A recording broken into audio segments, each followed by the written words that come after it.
I'm in a room full of friends right now. Raise your hand if you've heard me speak before, or here. Okay, yeah, so I am in a group full of friends. So it's so good to be back here. When Mark called me last year, I was like, for sure, I'll be there. I'll be there. I put it on my calendar. This was the first thing I had booked in 2020 because I love you guys. You're a great audience. No matter what we say, I can't mess up. I just feel really confident. But that comes with my hyperness, so please forgive me. I'm also just a little loopy because I actually drove 3 hours to get here today. Oh, God. I'm living up north right now with my husband, so we'll get into that or whatever. So today is a little bit different.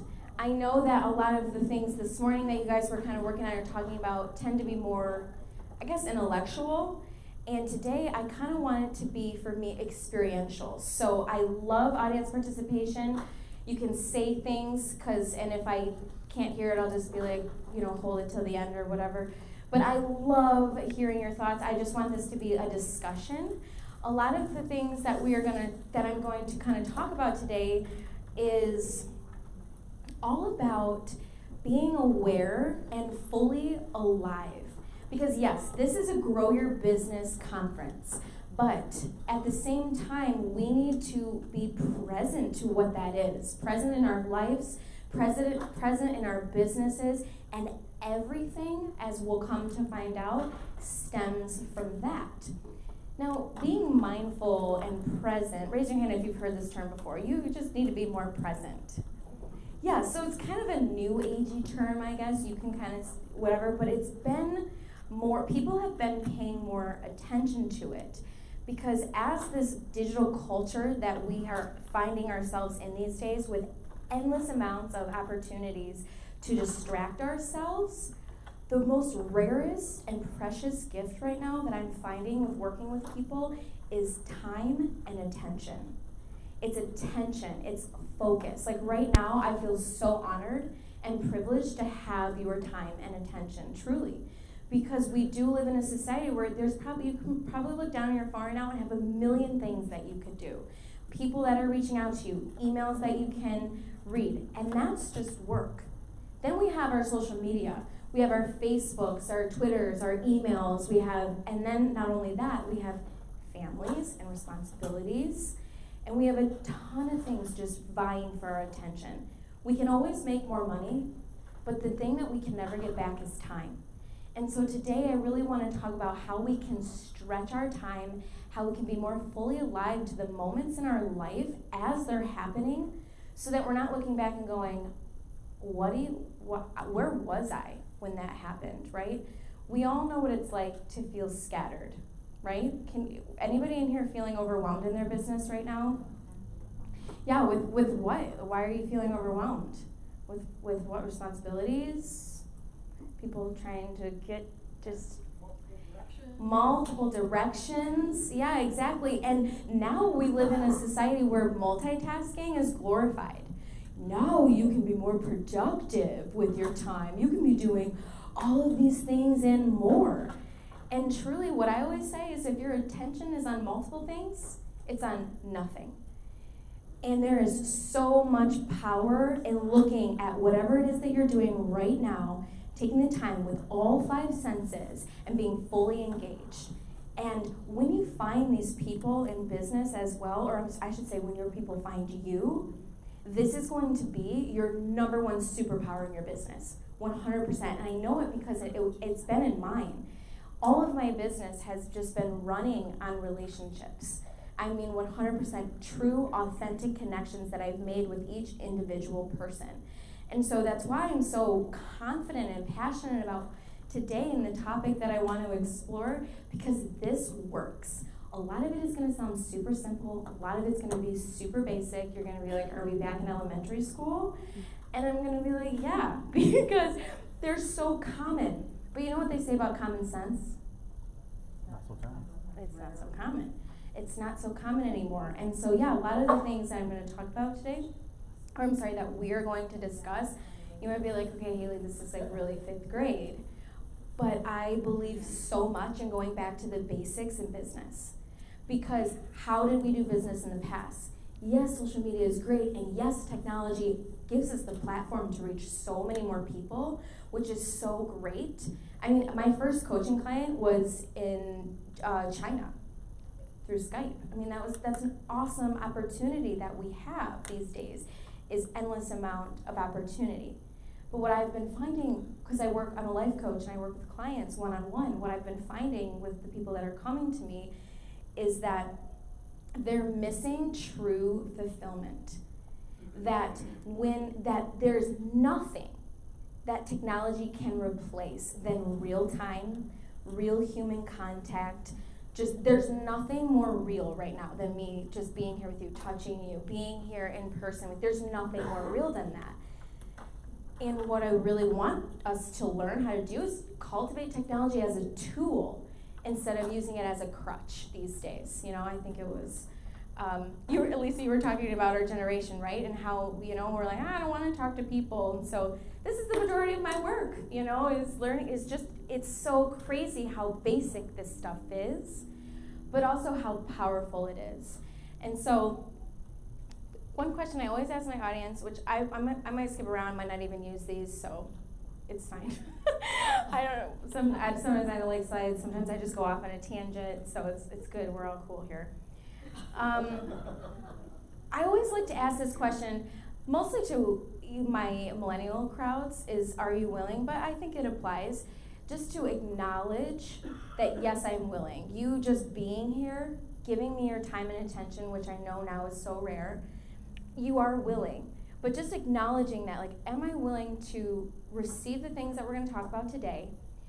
Am I willing to maybe see something from a whole new perspective that perhaps I didn't before? Because that's the basis of learning. That's how we learn any new thing, is if we just open our minds a little bit or just grab on. We got to get to the place of willingness.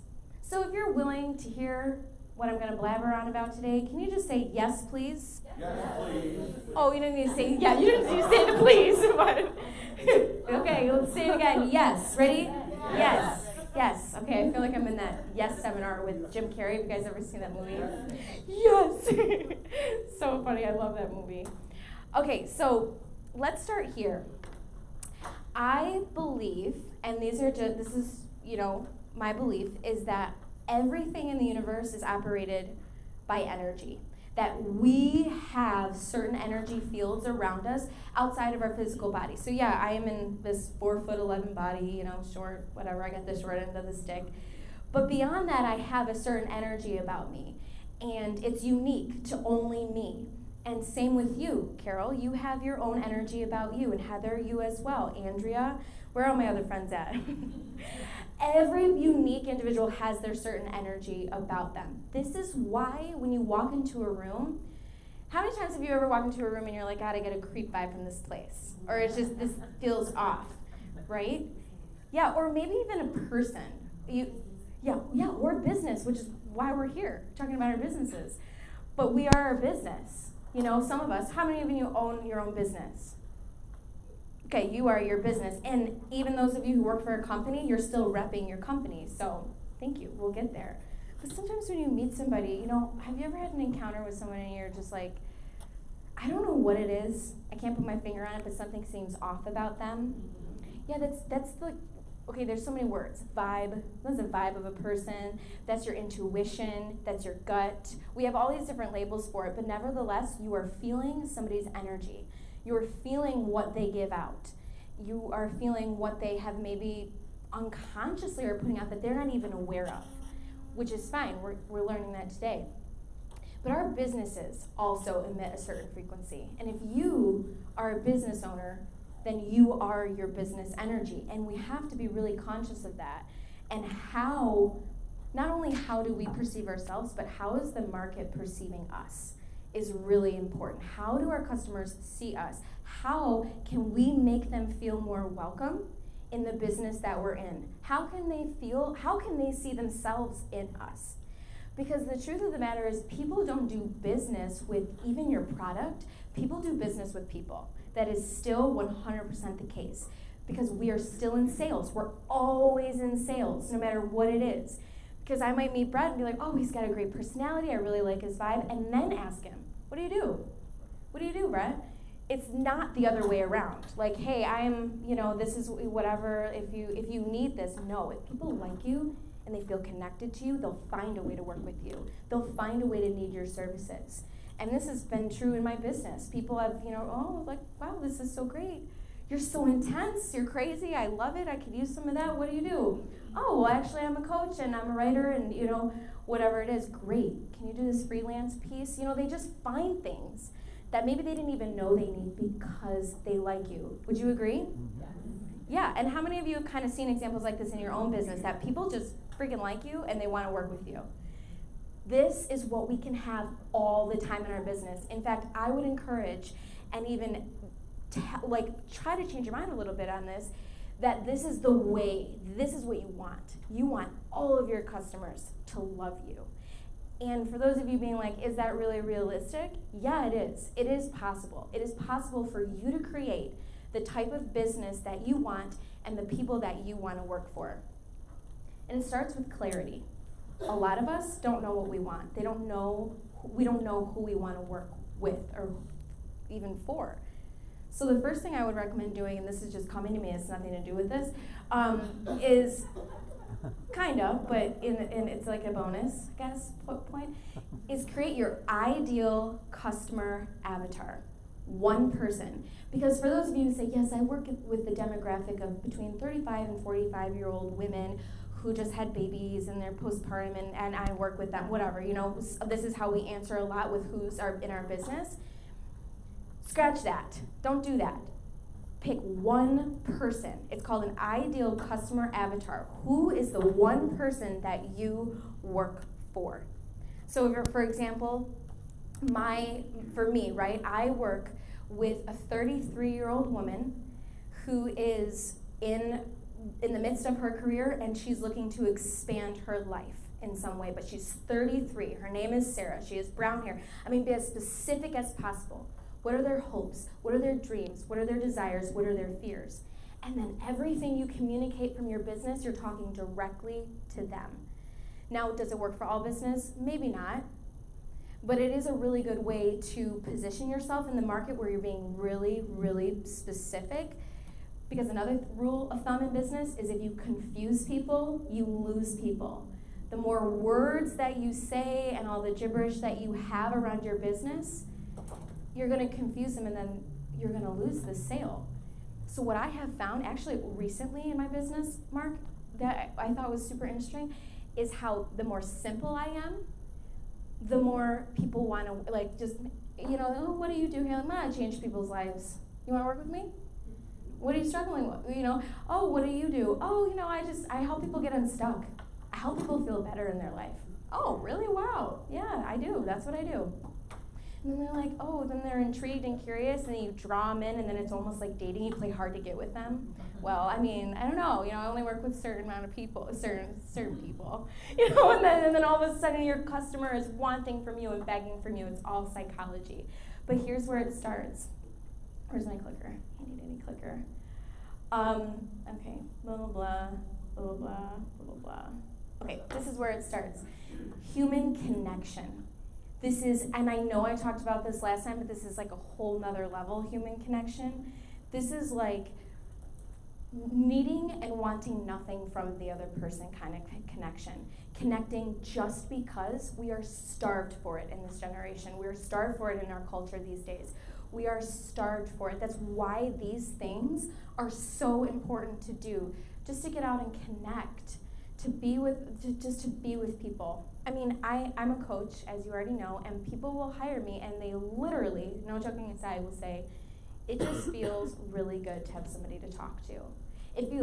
Another thing they say is it feels really good to be heard and really good to be understood. Now, we can do this in our business for people. Just know this, that whatever business you are in, whoever you are with or talking to or connecting to, they have this need and this longing. Why? Because we're human beings, we're social creatures, and we are created for this. Fun fact is, newborn babies will die if they're not held within 3 days of first being born. Connection is biological. It is not something that is airy-fairy and really nice and that we need to know. It's literally ingrained into our being, into our bones.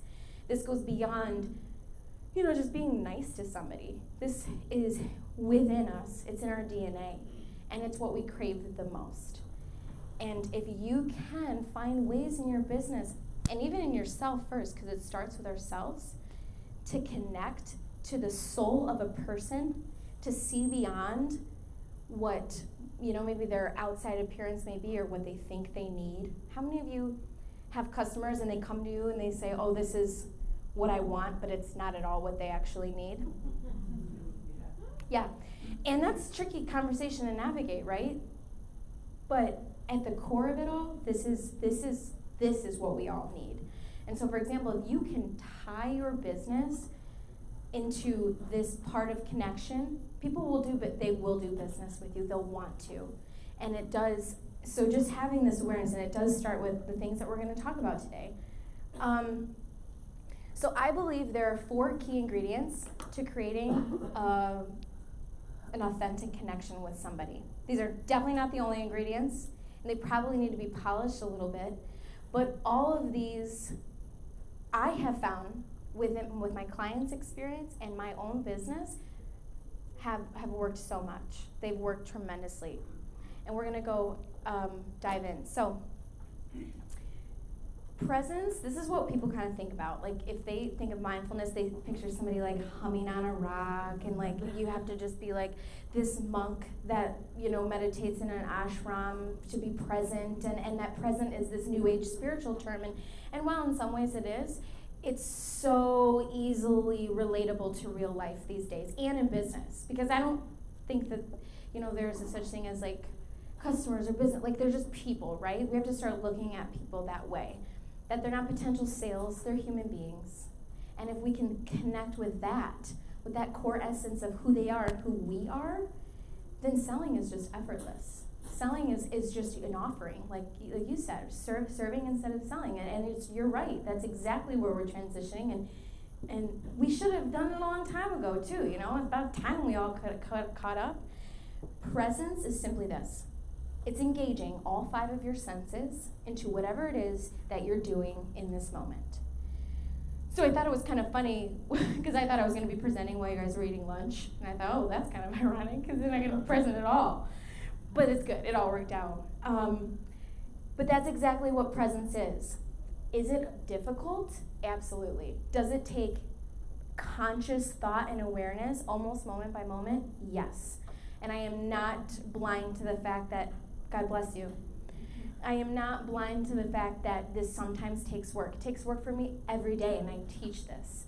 So, again, some of this might seem basic and redundant, but please just trust me. What I always say is, if you don't like it, or you're a skeptic, or you're like, okay, Haley, try it 3 times. 3 times. If you notice no difference whatsoever in your life, don't do it. Disregard it. I don't care. I'm just here to offer you, right? Like we all are. Okay, so there's 2 parts to presence, because we have an internal world and we have an outer world. The outer world is essentially how our inside world is. So we view everything. Here's a great story that I heard from this spiritual teacher of mine. 2 people are driving through a town. They're in the car. It's a small town. It's, grungy old town, whatever. They're walking. It's like one of those like 1 stoplight towns. One of the guys is looking in the passenger seat, or sitting in the passenger seat, and the other guy is sitting in the driver's seat. The driver's seat guy looks out of his left window, and he sees this old beat up abandoned building, and it's tore down, and it's nasty, it's gross. There's for sale signs everywhere. There's no life, it's lifeless. And he thinks to himself, man, this sure is a crappy town. So ugly. Then the passenger guy looks out of his right window, and he notices this hair salon bustling with gorgeous women that are coming out. They just got their hair done, and not that many, maybe 2 or 3 girls, and they're laughing and they're smiling. He goes, wow, there are some good-looking girls in this town. Look at them, they're all happy. I wonder if this would be a nice, fun place to live. Same town, same car ride, 2 different worlds, 2 different experiences, because it matters the way that you see things. The way that you view anything on the outside world, it filters through your inside world, and then all of a sudden, you've created your world that you live in. And this works for anything.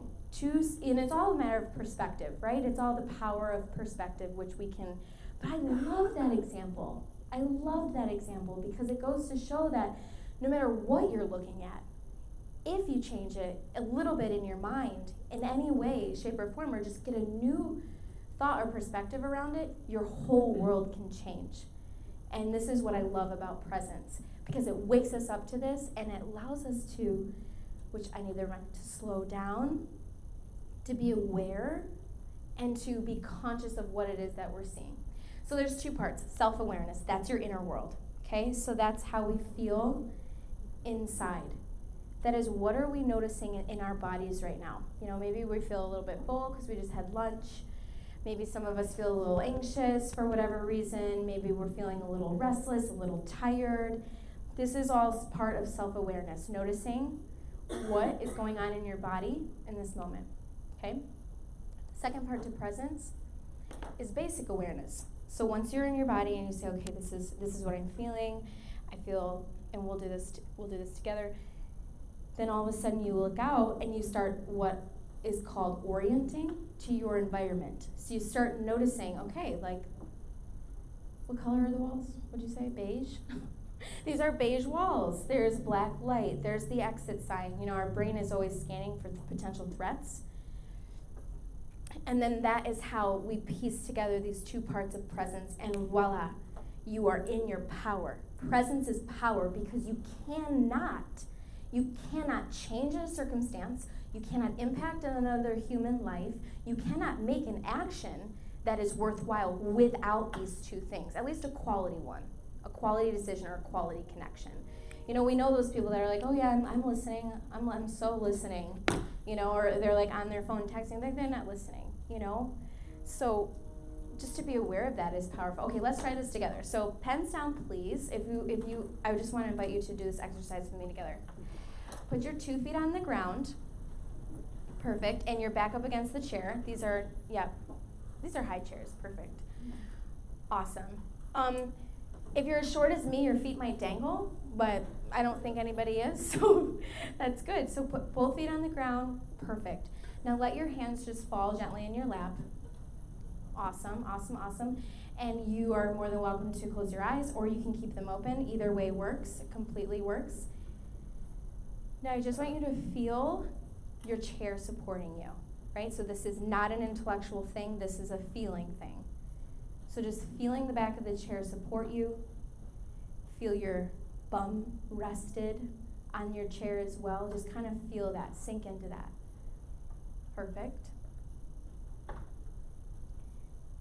And then notice your hands gently on your lap. Feel the weight of your hand on your lap. Feel the two body parts connecting. Perfect. Now just notice your breath as it is. You don't need to take a deep breath. Just notice how it's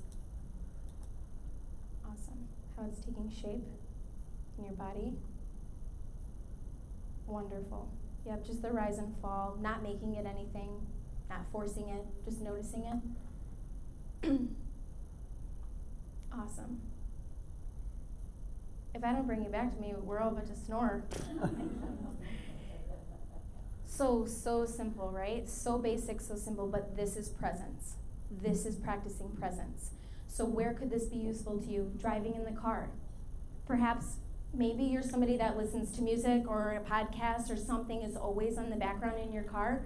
Practice turning it off and then just doing this simple awareness with your eyes open, just feeling the weight of your chair, feeling your back pressed against your surface. At a stoplight, I tend to close my eyes because there's always somebody behind me to tell me when it turns green. Yeah, you know.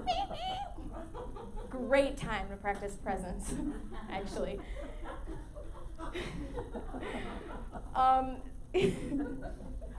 Okay. Anyway, so how you feel right now in your body? What is it? What do you feel? What do you feel? Any sensations? Relaxed. Any other sensations? Peace. Great. Supported, centered. Love that. Exactly. This is the power of presence, by the way. Okay, and then now imagine this. Now imagine that every important decision that you make in your day-to-day, or mindless decision, like what you're going to have for dinner, or where you and your husband are going to go out on a date, or whatever. Or having a hard conversation with one of your children. Imagine going through life with that awareness, that centered, supported feeling, that feeling of clarity, that feeling of peace and relaxation. Imagine going through your life and taking the actions that you need to take with that. And that is essentially what this whole thing is about today, is just bringing your awareness to whatever you're, like, because we are so stressed out these days. We're so anxious. We're so overwhelmed with responsibility. We're so drowning in fear now, collective fear everywhere around the world. You know, we're being paralyzed now with all of these things. And the number one thing that's created us to connect with the social media is doing the exact opposite. And we see that by the statistics of suicides and depression and bullying and anxiety. But what if we started to make decisions in our life, especially the important ones, from this place of awareness? Everything would change. The quality of our lives, the quality of our connections, the quality of our relationships, and the quality of our health. And it sounds so crazy because it's so simple, but believe me, you'll forget this as soon as you walk out. It's so easy to forget, but with that reminder, it makes such a difference.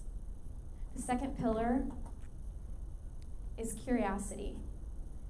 Curiosity is different than probing. It's different than asking questions, and it's even different than listening.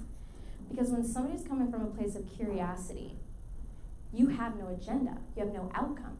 So let's say I'm meeting you, Alice, for the first time, which I am, right? Yeah, okay. Yeah, okay. I'm meeting Alice for the first time, right? Hi, Alice. I'm Haley. How are you? I'm fine, thank you, Haley. Great. Yes. So do you live in Trenton? Did you grow up here? No, I'm actually from Southwest Detroit, and I live in Dearborn now. Oh, okay. What brought you to Dearborn? My man. Your man. Nice. Always a good reason to move. Yeah. That's what brought me to West Michigan. My man. They just drag us everywhere. How long have you been with your man? 13 years. 13 years. And what's his name? His name is James Turner. Nice. What does James do? He's an engineer for a motor company. Oh, nice. Okay, there you go. And what business are you in, Alice? The banquet industry. The banquet? Oh, tell me more about that. I've worked in the industry for 25 years. I now am with Silver Shores Waterfront Banquets and Catering and the Bevy Banquets and Catering, and I am focusing just on catering. I see. Okay, so you're a catering company. Very much. That's what banquet is. Well, Okay. they have halls. They have properties. Oh, okay. All right. Perfect. Okay, great. So you're kind of like an event party planner. Pretty much. Wonderful. Okay, great. Thank you, by the way, for participating. Super natural, right? Super easy. Curiosity. It's so different, right? And it's so easy. So just really quick, turn to the person next to you. Let's just find a partner really quick, okay? And here's what's really funny about this direction. Point to your partner so they know. Okay, great. Perfect. There are no rules to this exercise except for I'm going to cut you off when I say, hey, hey. That means look back up at me. But here's the rules to the exercise, literally nothing. The person with the shortest hair is going to go first, and you're just going to practice. That is not fair. The shortest hair on the head. Yeah. I love you, Brett. What do you mean that's not fair? Oh, okay, you're funny. Okay, you're confusing me. All right. Okay, so literally, you're just going to have a conversation with them with just the intention of curiosity. It's not an interview, people, so that's kind of how I was like, oh, that's fun, tell me about, whatever. Like, and then Alice, would have, if we were, in regular, weren't been put on the spot, we would have bantered back and forth. Just practice genuine curiosity. It sounds so simple, but just be curious in this other person. Okay, just one minute per person. So I start. What's your name? What do you do? Really? Come on, somebody. How much time do I have since I started late? You gotta give me like a 20-minute warning. Is my 20-minute warning? Probably 20 minutes. I'm just kidding. I can cut it short. Huh? It's around 20. We started at 12:30. And it's 15 minutes. We started. Oh, I thought it was an hour. I could ask questions while you're setting up for the next speaker, right? See, we lost. No, I won't. I'm He's going to the be speaker. responsible. I'm going to be responsible. You're good. I mean, well, we're just gonna kind of I'm just going to jump to Naggle questions. things around. Okay, cool. Yeah. Yeah, I'm going to skim through this and then okay, switch. Well, actually, you guys have Sure, already I been think doing it, it's so it's good. Richard Paul. I'm a speaker as well as I'm a entertainment events planner. If I'm not mistaken, I know you just got started, but I just got like the time warning so we're gonna just circle back I didn't know that. and keep those connections alive. So afterwards, during break or whatever, learn more about them. It's great. It's all good. I just kept you on the hook to learn more about this other person. Brett, that means you too. Mm-hmm. That's right. You started with me, man. No, I'm just kidding. I'm just kidding. I'm just joking around. Okay, so easy, right? Super easy. Did anybody feel uncomfortable? Yes. Great. Okay, good. So here's why it's less threatening. Curiosity is less threatening because there is no agenda. When you are entering into like a sales call or a conversation, literally chant to yourself your mantra, right? There is no agenda. There is no outcome here. I'm just learning about this person and watch how the conversation flows so beautifully. Watch how it just, almost the sale falls into your lap. Try it. I mean, obviously not every time will work, but you'll still walk away feeling like you had a good, genuine connection with somebody. And if that's all you did for the day, I think that's a great day, right? Would you agree? Yes. Yeah, okay, great. Okay, so we're skipping around a little bit. This is one of my favorites though. When you walk into these meetings like this, aren't you just more attracted to the people that seem nicer? That just have like those nice faces, like you're talking about I'm sorry, I keep referencing your talk, but it was a great talk and it has a lot to do with this, so it's great. So like when I go to a networking event like this, and let's say I don't know anybody in the room, let's say you guys aren't my homies, let's say that, and I walk in, I'm zooming right in for the most friendliest face. The most friendliest person that is like, that looks less threatening, not that threatening. I'm gonna be like, I'm sitting by you, and I'll just start talking to them to instantly make ourselves feel comfortable, right? Because it can be awkward when you're going to events like this and you don't know people. So people's facial expressions, but not only that, their aroma, their inner joy. This is what I love to call. I love calling it the inner joy. Why is this different than happiness? I'll prove it to you. Who here likes to win prizes? Yeah, okay. I'm just gonna, hold on a second. Oh, do you want to win a prize? Okay, great. All right, perfect. 1 second. Hold on, let me get it. He's like, all right, there you go. It's my copy of my signed book. There you go. Everybody give him a hand. Give him a hand.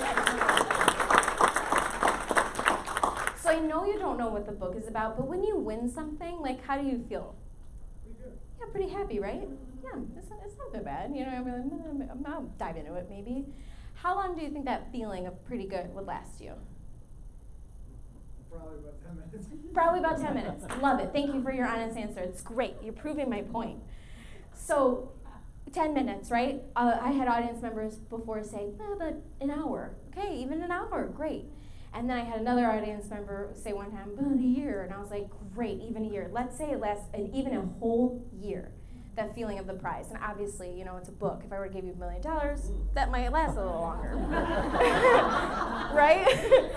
Book, $1 million, such a toss-up. I don't know. What do I do? What do I choose? But my whole point with this whole thing is that happiness generally is based on an external thing. So it's if somebody gives you a compliment, wow, you feel good in your body, you feel good in your skin, you're like, yeah, this compliment feels great, it's a form of flattery, maybe you'll get an extra pep in your step that day, and then tomorrow you'll wake up and the same crazy thoughts run about your head about how horrible you are, and then it's gone, right? So happiness usually, generally speaking, is an external thing. It's when we get something, it's when we get a gift, whatever. Inner joy is not dependent on anything that you get outside. It comes from within. You set the sail of your joy the first thing when you wake up, with your habits, with your thoughts, with your beliefs, what you choose to believe about yourself, the world, and other people. That all emanates from within. And what's beautiful about inner joy is that no matter what you might be going through, challenges, obstacles, circumstances, it doesn't waver. Do you still feel pain and sadness and grief? Absolutely, because you're a human being and we all feel those things. And suffering is just inevitable, but it doesn't shake who you are inside. It doesn't shake that core. Does that make sense? Like, people can say something to you, yeah, it might hurt for a while, but then you wake up and you have that sense of joy. And this is what a lot of our culture is really thirsty and lacking right now for. You can have your sense of inner joy in a job that you hate. Honestly, you can, by switching around your perspective. Inner joy correlates to connection because people are so attracted to it. They want it. It's like when you walk into a room and it radiates on somebody's face for no other reason than because that's how they feel inside. And so it's contagious. People will want what you have. I've literally had people ask me that too before, you know, are you on like drugs? Exactly. Oh my God. Yeah. I'm like, Lord, help me if I was. I'd be like an Energizer butter or whatever. Yeah, no, I'm like, oh no, this is purely natural. Maybe a little caffeine, but even then I'm like, ooh, like I'm really sensitive to caffeine, but no, absolutely. Like, people will say things, they'll make fun of you, criticize you. I mean, I've heard everything in the book, you know, personally and professionally. Weddings and dancing, they're like, how many have you had? I'm like, none. I'm so sober. Oh yeah, I mean, I've had people literally been like, oh, if you think you're awakened now, like, just wait until you try some of the, you know what I mean? I'm like, I'm good, I'm so good, like, whatever, right? Like, to each their own, that's great. But it's like, it's funny, you will get those things, those people that maybe don't quite understand, but it's just because they want it so bad. It's true. It's because they don't know how to get it. And if you can even be that bright spot in their day of just being an example of what they might need, oh, it's so priceless. It's so priceless. And we do that by presence, by really taking a step back and saying, hey, how do I feel right now? And then once you get into your body and like the kind of that exercise that we did, then you can steer the sail of your ship. You can decide, right? You know this, Lisa. You can decide how you want to feel. You can decide, you can choose it, you can affirm it, you can use mantras, and you can use CDs and audiobooks. You can use whatever you want to change that sail, but it is possible. It's so possible, and the greatest sadness for me is seeing somebody where they don't think it is for them. So that's why I've dedicated my life and my business, and that's why I do all these things, is because I just want us to feel the sense of inner joy, the sense of connection to ourselves and to other people, because I know what it's like to not have it, and I know what it's like to have it, and it's so much better with it. I live so much of a more fulfilled life regardless of circumstances and obstacles because of this awareness, because I choose to put this first, because this is the priority if you want to live a good life. Another thing is that being present, it's vital to just being aware of your life, because my biggest fear, honestly, is getting to the end of my life and realizing that I wasn't there for any of it. That I was zooming in my moments and going on to the next thing and the next thing and the next thing and the next thing, and not fully being present and experiencing all that life had for me. It's my greatest fear. And so that's why this work is so important. It's so vital. I'm so behind. Oh, and another thing, be aware, be cautious. I don't want to come up here and present as Miss Pollyanna. I've had my fair share of struggle, that is for sure. But what I will say is, when you are attuned and open to life, when you do start to become more present and aware and notice the things, it does come with things that maybe you were maybe not looking at, suppressing, disassociating, maybe some honesty that bubbles up and you're like, this is my truth, but maybe have been afraid to face it or didn't want to, or just awkward and afraid. But this is why we're here. We're human beings, not human doings. When you have a flavor for life and you have this openness to life, it comes with an array of emotions, from everything to depression, grief, sadness, but to joy and pleasure and ecstasy and having fun and happiness and fulfillment. It comes with a gamut of array. So be present for the good things, but also make sure that you're present for the hard times, because that will wake you up to what you weren't paying attention to before. And presence is the real work. It's the real work of a human being, to live fully alive and awaken and to make meaning of your life. Questions? Does anyone have any questions? I know that I kind of just switched gears or whatever, but yeah, I am a coach. Any questions on presence or any business? Because I do have some business clients. Yeah. Oh, yeah. Robbie? Okay, thanks, Robbie. Oh, Robin. Yeah, for sure. So, can I borrow this for a second? All right, great. Taking it back. So this book is, honestly, this is like a fuller, in-depth version of what I just talked about. It's called Back to the Source, and the source being love, really, but originating of that presence. So I talk in this book. It's also, the subtitle is Cultivating Inner Peace in a Technology-Driven World, because what I noticed is that once this thing called technology was introduced, it was even harder to get to this presence and connection that we literally need to survive. But yeah, so in it, it talks about letting go. It talks about, I wrote this actually with my meditation teacher of about 40 years. She's incredible. She helped me write the second part of this, which is all about, just really cultivating a practice of presence and how to do it in your daily busy lives, because I'm not blind to the fact that we all have full-time jobs and lives and husbands and kids. But what's really cool about this book is it's kind of like you open it up, you say, what do I need to hear today? And then I'm like, oh, this is great. Like, I sometimes even open it up sometimes and say, this is wonderful. This is exactly what I need to hear. I'm sorry. But like literally, so I just opened up to page 37, and this says, let go of your anxiety. And then so I write this whole part in this book about how to do it. Because I hate books that just blow smoke up my butt, but then don't give me the how. And so I wanted, yeah. So I really wanted to write a book that was like, but how? Like, how do I do these things? So because I was reading all these inspirational books, and I was like, this is so great. But then it's like, oh, well, buy my program or buy my $2,000 coaching program. And it's like, no, I want to buy a book that has the answers. And I couldn't find it, so I just wrote it. But yeah, so this is the how, right? Like, and I have somebody that has dealt with anxiety my whole life, like full-blown panic attacks, So it's like, that has been kind of a big barrier in my life that I had to work really hard at. Thank you so much for asking, Robin. I always forget this part, and then I'm driving home, a full thing of books in my bag, and I go, I didn't even mention anything about my books. And then my husband goes, did you sell any books? I'm like, well, they didn't even know that I brought them. He's like, you always do this. I'm like, I know. All right, I think we have time for one or two more questions.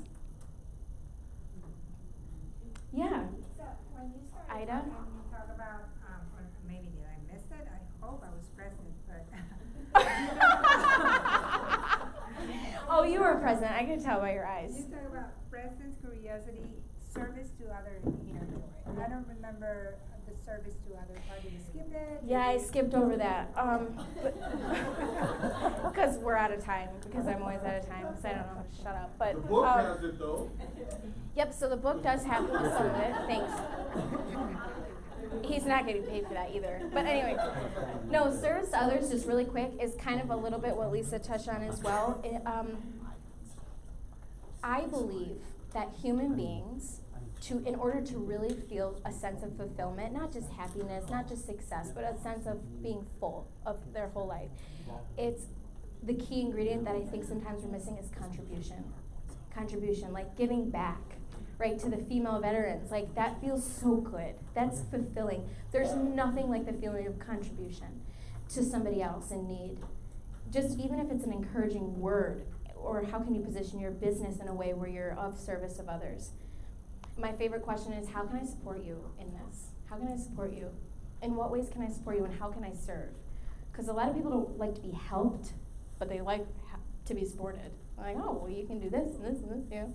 So I always love that question, how can I support you? Especially when it comes to business. Instead of me being like, oh, here's my greatest offerings, and this is what I do, and I do, and I do, I say, what are you looking for? How can I support you?